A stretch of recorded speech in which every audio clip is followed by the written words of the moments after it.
ഈ ശാന്തി മന്ത്രം. ഓം പൂർണ്ണമത പൂർണ്ണമിതം നമ്മൾ ധാരാളം എപ്പോഴും ചൊല്ലുന്നതാണ്. ഇതാണ് മന്ത്രം. ഓം പൂർണ്ണമത പൂർണ്ണമിതം പൂർണ്ണാത് പൂർണ്ണമുദച്യതേ പൂർണ്ണസ്യ പൂർണ്ണമാദായ പൂർണ്ണമേവാവശിഷ്യതേ എന്നുള്ളത്.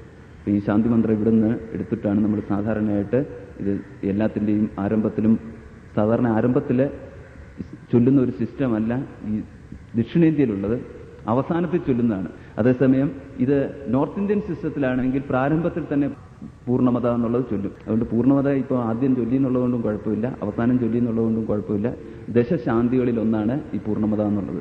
ഈ ദശശാന്തികളെ പരമ്പരയിൽ ഈ സഹനാവതു, ആപ്യായന്തു മമാങ്കാനി, വാങ്മേ മനസ്സി പ്രതിഷ്ഠിത തുടങ്ങിയിട്ടുള്ള ഈ ശാന്തി മന്ത്രങ്ങളുണ്ട്. അതിനുള്ളിലെ ഒരു മന്ത്രമാണ് നമ്മൾ സാധാരണയായിട്ട് ഈ പൂർണ്ണമത എന്നുള്ള രീതി നമ്മൾ കണ്ടുവന്നിരിക്കുന്നത്. പൂർണ്ണമത എന്നുള്ളത് ഇതിനകത്ത് എന്തർത്ഥത്തിലാണ് ഇവിടെ കൊടുത്തിരിക്കുന്നത് നമുക്ക് നോക്കാം. പൂർണ്ണമത പൂർണ്ണമിതം പൂർണ്ണാത് പൂർണ്ണമുദച്യതേ. അർത്ഥമൊക്കെ നമുക്ക് വളരെ വ്യക്തമായിട്ടുള്ളതാണ്, അറിയാവുന്നതാണ്. പൂർണ്ണമത പൂർണ്ണമത അതഹ അത് പൂർണ്ണമാകുന്നു. പൂർണ്ണമിതം ഇതം എന്ന് പറഞ്ഞു കഴിഞ്ഞാൽ ഇത് പൂർണ്ണമാകുന്നു. പൂർണ്ണാത് പൂർണ്ണം ഉദച്യതേ. പൂർണ്ണാത് പൂർണ്ണത്തിൽ നിന്ന് പൂർണ്ണം ഉദച്യതേ ഉണ്ടാകുന്നു, പ്രകടമാകുന്നു.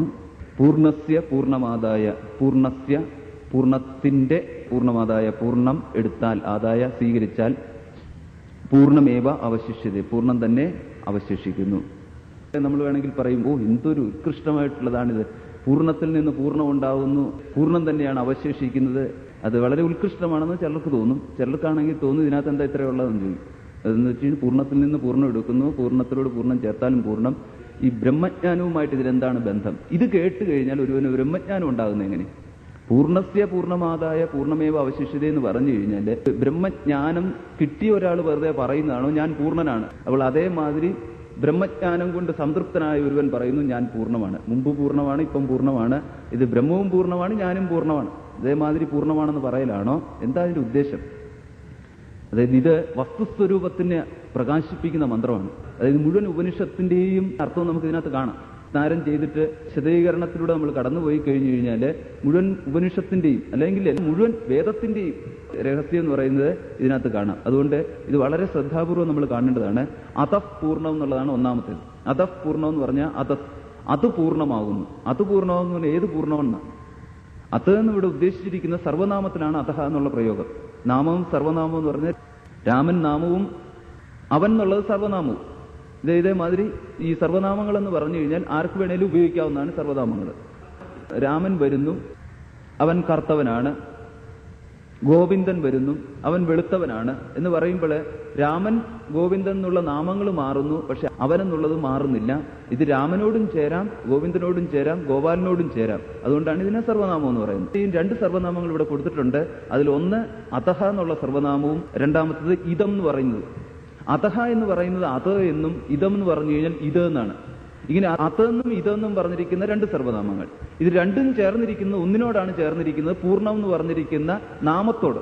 ഇവിടെ പൂർണ്ണം എന്ന് പറഞ്ഞിരിക്കുന്ന നാമമാണ്, ഒരു വിശേഷണമായിട്ടല്ല, വിശേഷ്യമായിട്ടാണ്. വിശേഷ്യങ്ങൾ എന്ന് പറയുന്നത് നീലത്താമര എന്ന് നമ്മൾ പറഞ്ഞു കഴിഞ്ഞാൽ ഇതിനകത്ത് വിശേഷണം ഏത്, വിശേഷ്യം ഏതും.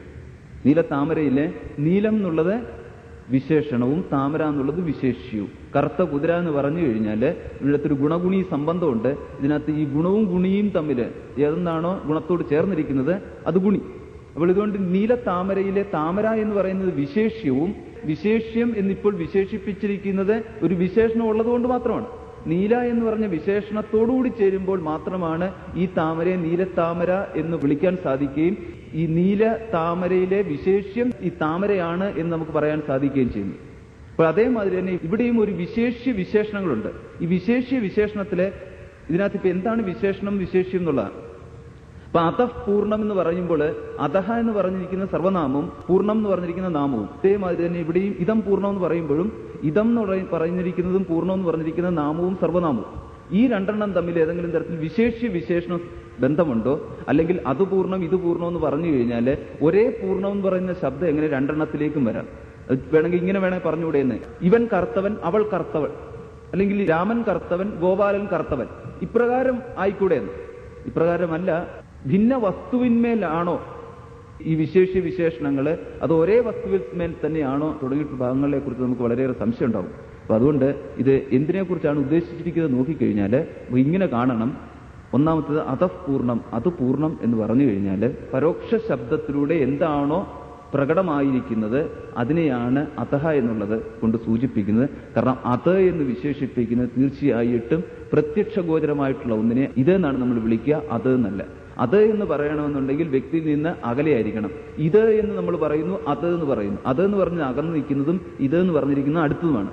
അതുകൊണ്ട് ഇത് എന്നും അത് എന്നും പറയുന്നതിനകത്തെ അതഹ എന്നുള്ള സൂചന നമുക്ക് നൽകുന്നത് പരോക്ഷമായിട്ടുള്ളത് എന്തോ അത് ആണ്. അപ്പോൾ ഇവിടെ അതഹ എന്നുള്ള ശബ്ദം കൊണ്ട് സൂചിപ്പിച്ചിരിക്കുന്ന കാരണം ബ്രഹ്മം എന്ന് പറഞ്ഞിരിക്കുന്ന പ്രത്യക്ഷഗോചരമല്ല, നമ്മുടെ കണ്ണിന്റെ മുമ്പിൽ അറിയപ്പെടുന്നതല്ല ഇവിടെ ബ്രഹ്മ ശബ്ദം നിൽക്കുന്നത്. അതുകൊണ്ട് അതായത് പരോക്ഷ അഭിധായി സർവനാമം ആണിത്. പരോക്ഷ അഭിധായി ആയിട്ടാണ്, പരോക്ഷത്തെ സൂചിപ്പിക്കുന്നതാണ് ഈ അതസ് ശബ്ദം. ബ്രഹ്മ എന്നുള്ളത് എവിടുന്ന് കിട്ടിയെന്ന ബ്രഹ്മ എന്നെങ്കിലും കിട്ടിയില്ല, അതഹ എന്നുള്ളത് എടുത്തിട്ടുണ്ട്. പിന്നീട് ബ്രഹ്മ എന്ന് നമ്മൾ കൂട്ടിച്ചേർക്കുന്നത് പൂർണ്ണം എന്നുള്ള വാക്കിനോടാണ്. ഈ പൂർണ്ണം എന്നുള്ള വാക്ക് ഇത് എങ്ങനെ കിട്ടി, എവിടുന്ന് കിട്ടി എന്നുള്ളതാണ് പൂർണ്ണം എന്നുള്ള വാക്ക്. പൂരയിതി നിരതിശയം വർദ്ധത ഇതി പൂർണ്ണ, ഇതാണ് പൂർണ്ണം എന്നുള്ളതിന്റെ നിർവചനത്തില്. പൂരി എന്ന് പറഞ്ഞു കഴിഞ്ഞാൽ ആപ്യായനെ, അതിന്റെ കൂട്ടത്തില് ഇക്ത എന്ന് പറഞ്ഞ് പ്രത്യേകം ചേർത്തപ്പോഴാണ്, അതായത് നിറയ്ക്കല് എന്നത്. ധാതുക്കൾ മുഴുവൻ തന്നിരിക്കുന്നത് ധാതുപാഠത്തിന്റെ പ്രത്യേക രൂപത്തിലാണ്. അങ്ങനെ കിട്ടുന്നതാണ് ഈ പൂരി എന്ന് പറഞ്ഞത്. കർത്ത, കർമ്മം, ക്രിയ തുടങ്ങിയിട്ടുള്ള വാക്കുകളൊക്കെ നമുക്ക് ലഭിച്ചിരിക്കുന്ന മുഴുവൻ കൃ എന്ന് പറയുന്ന ധാതുവാണ്. ഈ കൃ എന്ന് പറയുന്ന ധാതുവിന് എന്നാൽ നമ്മൾ എവിടെയെങ്കിലും ഒന്ന് കണ്ടെത്താമോ എന്ന് നോക്കിയിട്ട് അതിന്റെ മൂല കേന്ദ്രത്തിലേക്ക്, സോഴ്സിലേക്ക് പോയി നോക്കിക്കഴിഞ്ഞാൽ കൃ എന്ന് മാത്രമായിട്ട് അവിടെ കാണത്തില്ല. അവരവിടെ കാണുന്നത് ഡുക്രിഞ്ഞെന്നായിരിക്കും കാണുക. ഇങ്ങനെയായിരിക്കും ഈ ധാതുക്കൾ തന്നിരിക്കുക, ഡുക്രിഞ്ഞെന്ന് കാണും. നമ്മൾ വിചാരിക്കും ഈ ഡുക്രിഞ്ഞും ക്രൂവും തമ്മിൽ എന്താ ബന്ധം എന്ന് ചോദിച്ചു കഴിഞ്ഞാൽ അത് നമുക്ക് കണ്ടുപിടിക്കുന്ന ഒരു സിസ്റ്റം വേറെയുണ്ട്. ഭജഗോവിന്ദം ഭജഗോവിന്ദം ഗോവിന്ദം ഭജ മൂഢമതേ സംപ്രാപ്തേ സന്നിഹിതേ കാലേ നഹി നഹി രക്ഷതി ഡുക്രിഞ്ഞ് കരണേ. അപ്പൊ ഇതിനകത്ത് ഈ ഡുക്രിഞ്ഞ് കരണേ എന്നുള്ളത് ഇപ്പൊ എന്താണെന്നായി. ഡുക്രിഞ്ഞ് കരണേ എന്ന് പറഞ്ഞു കഴിഞ്ഞാൽ ധാതുപാഠം എടുത്ത് നോക്കിക്കഴിഞ്ഞാൽ ഈ ഭൂ സത്തായാം എന്ന് പറഞ്ഞ ധാതുക്കൾ തുടങ്ങുകയാണ്. ഭൂ എന്ന് പറഞ്ഞാൽ അതിന്റെ അർത്ഥം സത്ത. ഏധി വൃദ്ധവും, ഏത് എന്ന് പറഞ്ഞ എന്ന ധാതുവിന്റെ അർത്ഥം വൃദ്ധി എന്ന് പറഞ്ഞിട്ടുണ്ട്. ഇങ്ങനെ നോക്കിക്കഴിഞ്ഞു കഴിഞ്ഞാല് ഡുക്രിഞ്ഞ് നമുക്ക് കാണാം. ഡുക്രിഞ്ഞ് എന്ന് പറഞ്ഞതിനകത്തു നിന്ന് അതിന്റെ അർത്ഥം പറയുന്നുണ്ട് കരണേ, കരണാർത്ഥത്തിൽ ക്രിയ ചെയ്യുന്നു എന്നുള്ള അർത്ഥത്തില് ഡുക്രിഞ്ഞ് കരണേ. ഡുക്രിഞ്ഞ് സമം കരണേ. ഭൂ എന്ന് പറഞ്ഞു കഴിഞ്ഞാൽ സമം സത്തായ, അതേമാതിരി ഡുക്രിഞ്ഞ് സമം കരണേ. അപ്പോൾ ഇത് ഡുക്രിഞ്ഞ് കരണേ എന്ന് നമുക്ക് കിട്ടുന്നു. അല്ലാതെ നമ്മളിതിപ്പോ ഇതൊരു പാണിനി സൂത്രമൊന്നുമല്ല, അത് കാണാതെ പഠിച്ചത് കൊണ്ട് ആർക്കും മുക്തി ലഭിക്കത്തില്ല. അതുകൊണ്ട് ഭജഗോവിന്ദം ഭജഗോവിന്ദം ഗോവിന്ദം ഭജ നഹി നഹി രക്ഷതി ഡുക്രിഞ്ഞ് കരണേ എന്ന് പറഞ്ഞു കഴിഞ്ഞാല് കൃ ധാത്വർത്ഥത്താൽ സൂചിപ്പിക്കപ്പെട്ട എന്തെല്ലാം കൃവിന്റെ, അതായത് കർമ്മത്തിന്റെ മേഖലയുണ്ടോ ഈ മേഖല ഒന്നും തന്നെ, കർമ്മമണ്ഡലം ഒന്നും തന്നെ മുക്തി നൽകുവാൻ സാമർഥ്യമുള്ളതല്ലാന്നേ ഉള്ളൂ. അല്ലാതെ ഡുക്രിഞ്ഞ് കരണേ ഒരാൾക്ക് മുക്തി നൽകത്തില്ലെന്നല്ല. ഡുക്രിഞ്ഞ് കരണയെല്ലാം ഭൂസത്തായ ഇതൊന്നും തരത്തില്ല മുക്തി ആർക്ക്. ചുരുക്കത്തില് കൃവിനോട് ബന്ധപ്പെട്ട കർമ്മം മാത്രമല്ല, കർത്ത, ക്രിയ, കരണം തുടങ്ങിയിട്ടുള്ള എല്ലാം വന്നു.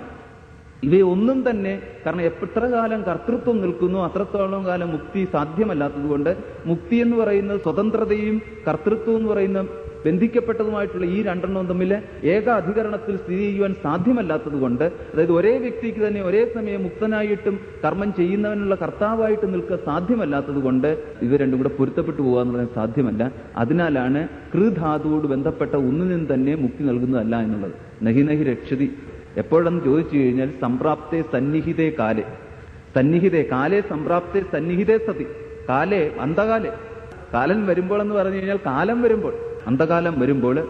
കാലോസ്മി ലോകക്ഷേർ പ്രവൃദ്ധ എന്ന് ഭഗവാൻ തന്നെ ഗീതയിലും പറയുന്നുണ്ട്, ഞാൻ ലോകത്തെ മുഴുവൻ സംഹരിക്കുന്ന കാലമാണെന്ന്, കാലഹാസ്മി എന്നുള്ളത്. ആ കാലം തന്നെ വരുമ്പോൾ മരണം എന്ന് പറയുന്നത് നമ്മളെ ബാധിക്കുന്നതായിട്ട് നമുക്ക് തോന്നുമ്പോൾ, കാലത്താൽ ബന്ധിക്കപ്പെട്ടവനായിട്ട് വർത്തമാനകാലത്തിൽ അസ്തിത്വം കണ്ടെത്തുകയും ഭൂതകാലത്തിൽ തന്റെ തുടർച്ച ഉണ്ടാവത്തില്ല എന്ന് കണ്ടിട്ട് അതിൽ ഭയപ്പെട്ട് നിൽക്കുകയും കൂടെ ചെയ്യുന്ന ഒരു സ്ഥിതിവിശേഷം വരുമ്പോഴാണ് അന്ധകാലം എന്ന് പറയുന്നത്. നമുക്ക് ആവശ്യം എന്ന് പറയുന്നത് ഭൂതകാലത്തിൽ തുടർച്ച വേണമെന്നുള്ളതാണ്. അപ്പോൾ ഈ ഭൂതകാലത്തിലേക്ക് നമുക്ക് തുടരാൻ സാധിക്കാതെ വരുമ്പോഴാണ് ഒരുവൻ അവന്റെ അന്തത്തെ കാണുന്നത്. ഒരു കാര്യത്തിൽ ഉറപ്പുണ്ട്, ആരൊക്കെ മരിച്ചാലും ശരി ഞാനിപ്പോൾ ഉടനെയൊന്നും മരിക്കാൻ പോകുന്നില്ല എന്നുള്ളത്. ബെഡിൽ കിടക്കുന്ന ഒരാൾക്കാണെങ്കിൽ ഉടനെ മരിക്കുമെന്നുള്ള വിശ്വാസമൊന്നുമില്ല, ഇങ്ങനെ തുടരും എന്നുള്ള വിശ്വാസം മാത്രമേ ഉള്ളൂ. അത് ധർമ്മത്തിൽ പറയുകയും ചെയ്തു. എന്തൊക്കെ കർമ്മം കൊണ്ട് നേടിയാലും ശരി അതൊന്നും രക്ഷിക്കത്തില്ല. ചുരുക്കത്തിൽ കർത്താവ് എന്ന് പറയുന്നത് മരണത്തിന് വിധേയനാകുന്നതാണ്, അതായത് മരണത്തിന് അതീതനായി പോകുന്നവനല്ല എന്നുള്ളതാണ്. അപ്പൊ അതുകൊണ്ട് എന്താ ചെയ്യേണ്ടതെന്ന് ചോദിക്കുമ്പോഴാണ് ഭജ ഗോവിന്ദം ഭജ ഗോവിന്ദം ഗോവിന്ദം ഭജ മൂഢമതേ. നമുക്കൊരു വിശേഷണമുണ്ട്, ആർക്ക് വേണമെങ്കിലും പുണ്യവാനെ പുണ്യശീലാന്നൊക്കെ വിളിച്ചു കഴിഞ്ഞു കഴിഞ്ഞാൽ നമുക്ക് സംശയം തോന്നും, എന്നെ തന്നെയാണോ പുറകെ ഇരിക്കുന്നവരെ ആയിരിക്കും, കാരണം നമുക്ക് ഉറപ്പില്ല.